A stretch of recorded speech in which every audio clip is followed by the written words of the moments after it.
got the shell off of the chassis.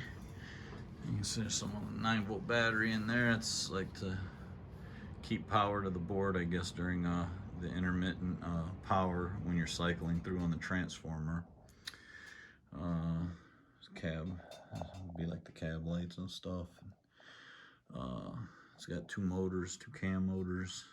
There's 1 smoke unit. That one was not working. I don't know if the motor's bad on it, but I do have replacement motors, so that ain't a big deal. The fan motors. And there's the other one. That one does work. So all of this here in the middle, that's all the QSI board and that for a Centennial, the PS1 board. So all that's going to come out. Looks like a single speaker in there, I'm assuming. I got a Fat Boy speaker that's going to go in there. I'm not going to reuse that speaker. Lionel's Fat Boy speakers are way more robust than these, so I want it to sound as good as it looks. So there's your before. And then we're going to go ahead. This has got electro couplers in that, so hopefully we'll be able to hook them up to the new boards, and those will operate. Yeah, I'm going to go from there. Hopefully it looks about as clean as this one does and neat when I get done with it, and hopefully it operates. So there you go. There's the before. God help us. We're gonna go ahead and do some surgery on this locomotive. All right, we'll be back. All right, we're back, and yeah, that's the Centennial with all of the wires stripped out. So what we got here now is all that spaghetti of wires, and that's the old QSI board, the speaker, the little pod to turn the volume up and down with.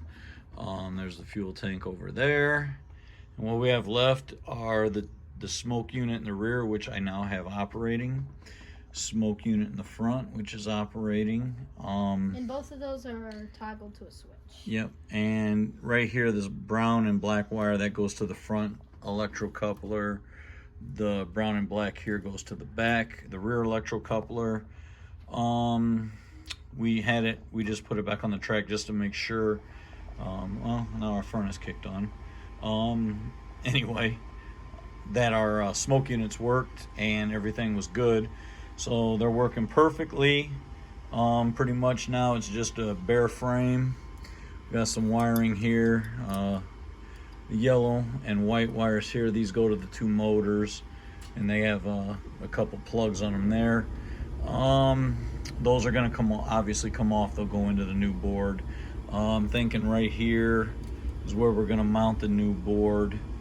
We're going to start kind of putting it back together here, and we're going to kind of fit it. The Centennials are narrow, the bodies are narrow, so we have to make sure wherever we mount that, we have enough room to get the body back on. But a couple things I had to solder. One of the wires for the rear electro coupler had come off the brown wire, so I had to solder that back on.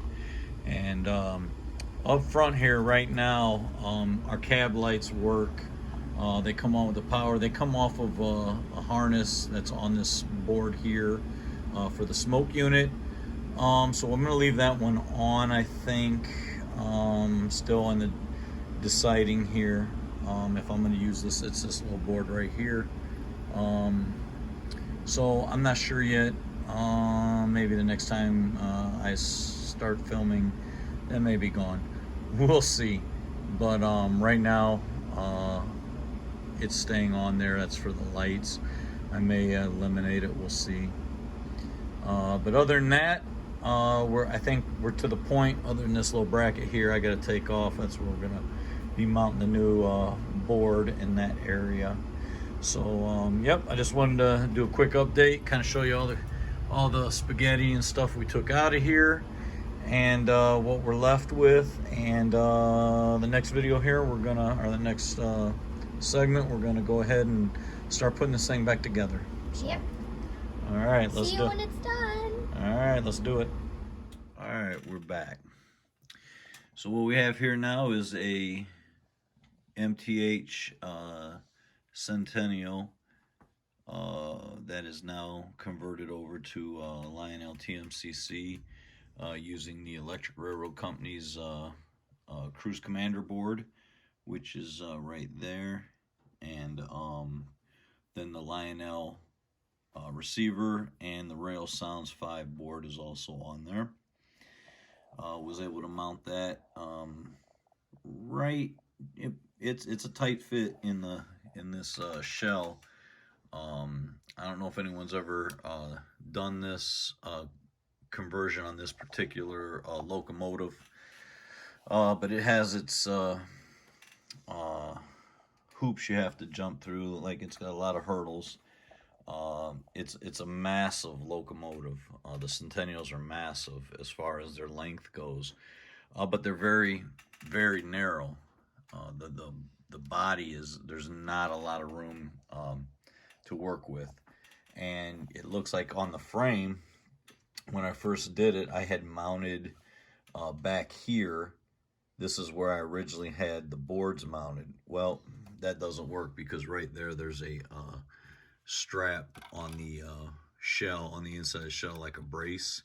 So that didn't work there. And this is where the original QSI board was. So this is this worked out well. It's real tight. There's not really any margin for error. It's got to be pretty well lined up, and so it worked out. We kind of have all the wiring ran like the factory was. There's a little like a little strap there, and what that does is just kind of holds the wires down, and you just route them underneath there. And that's for like the speaker and the rear motor, smoke unit, and the couplers, the rear coupler. And that is kind of important to be strapped down because that's the bottom of the like the walkway on the shell. Let's see here, I'll turn this around. Right there, the walk-through area. That's in the real locomotive, was like between the two diesel engines, because this is really, I think it's two locomotives on one frame.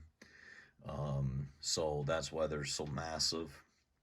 But because of that brace being there in the bottom of that walkway, the wiring has to be really precise through there. Otherwise, you'll pinch it when you put the shell back on. So there you can see that's where the original speaker was, and we ended up using a baby Fat Boy from the Electric Railroad Company. I had a Fat Boy speaker, but it just would not fit. It was just way too big, and I didn't want to do massive amounts of surgery on this. So we used the baby Fat Boy with the speaker, the sound chamber, the acoustic chamber, and that had to be modified as well because it would not fit in the fuel tank as delivered. But we did some modifying, and it's tight, as you can see. I mean, it takes up pretty much every single inch of space that was available.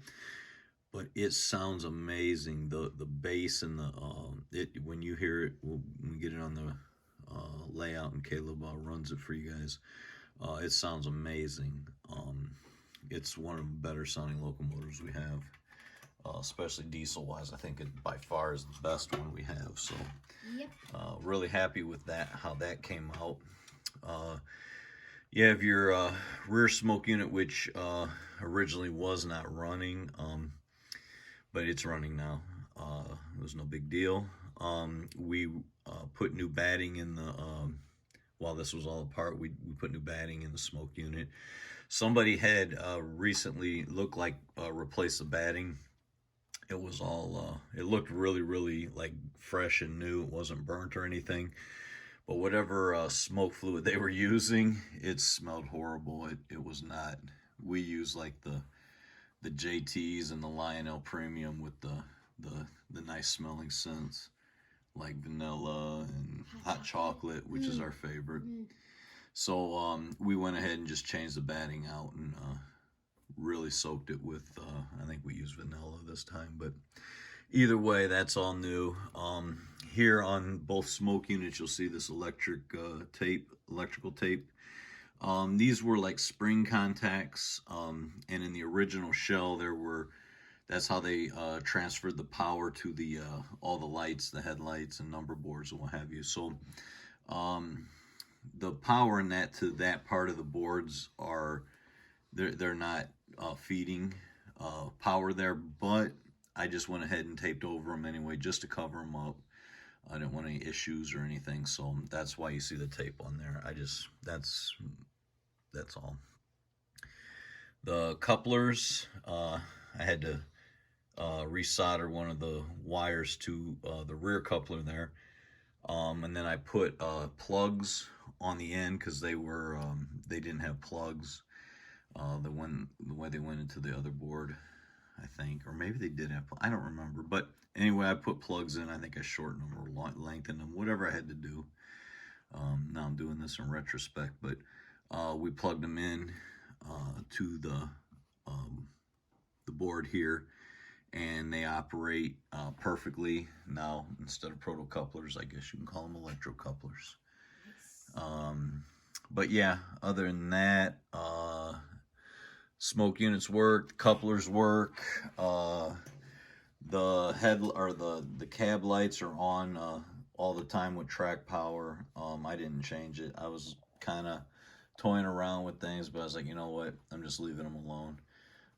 Whenever they're in the locomotives are in the engine yard or in a siding, we got toggle switches. We just flip them off, the power off anyway, so it doesn't matter. I wasn't getting too intricate with this. But yeah, that's your board. I got a 7-pin connector. I just had a bunch of these from other projects, and I only needed 3 wires going up to the cab. So the other 4 I just kind of zip tied together, just kind of wound them up and zip tied them. I hesitate to cut them yet because I may use them in future. I don't know, in the future I may, because here's the cab or the shell, and you see like the headlight I routed. The light or the number boards are also hooked up, but there's like green like marker lights up front, like at the top of the cab. I disconnected them. They're not hooked up right now, and the strobe light's not hooked up. They'll need resistors or something, or I need to get different bulbs for them. Either way, like right now, I just don't have them hooked up. And that same goes for the rear. There's red marker lights on the back in the corners. They're in there, but they're just not hooked up. But the rear directional lighting is.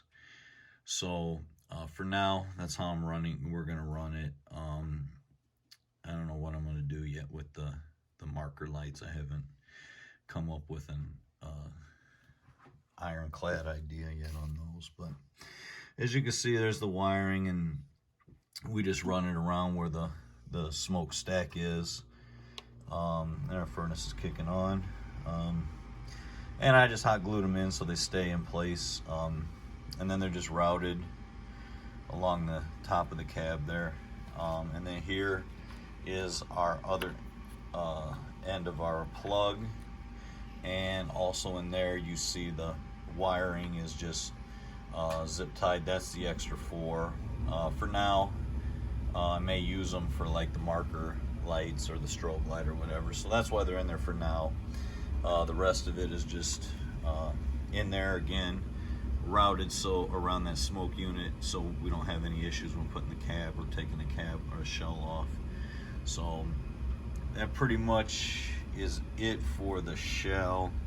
And again, this is what it looks like as a finished product underneath the hood. with its new operating system in there, or operating controls, so we can now run it with our TMCC and legacy. So for us, that's what we wanted. I don't know if anyone's attempted it before on this locomotive. I know a lot of people have converted different brands of locomotives to with the Electric Railroad Company boards, but like I said, I don't think I've ever seen anyone do the Centennial, because we looked and looked and looked online and YouTube, and I didn't see anything. So I think this may be the one of one, the unicorn here of 3-rail O-gauge TMCC controlled Centennial. So let's wrap this up, put the shell back on. We're going to do a little a sound comparison to the original QSI board to the new Railsounds 5 board that's in there, and let us know what you think about it. And we're gonna get a run session going with it, and see how it performs, and let us know what you think about it. Again, don't forget to like, subscribe, hit the notification bell if you're new to the channel. Go ahead and share if you can. That helps out a ton, so we can do more projects like this. Follow us on Instagram, Caleb's_trains, right here. Bam, you know. So that's what it is, and we're gonna get to this, get it on the layout and see what it sounds like, and let it run. So thanks for watching. Until next time. Happy railroading. All right.